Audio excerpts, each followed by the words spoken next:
The South Carolina Forestry Commission is the only state agency charged with protecting the state's nearly 13 million acres of forest land from wildland fire. From the mountains, to the swamps, to the sand hills, to the barrier islands, we're there. Preventing and suppressing wildfire is what we do.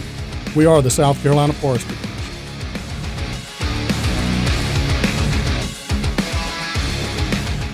South Carolina forests, they'll grow on you.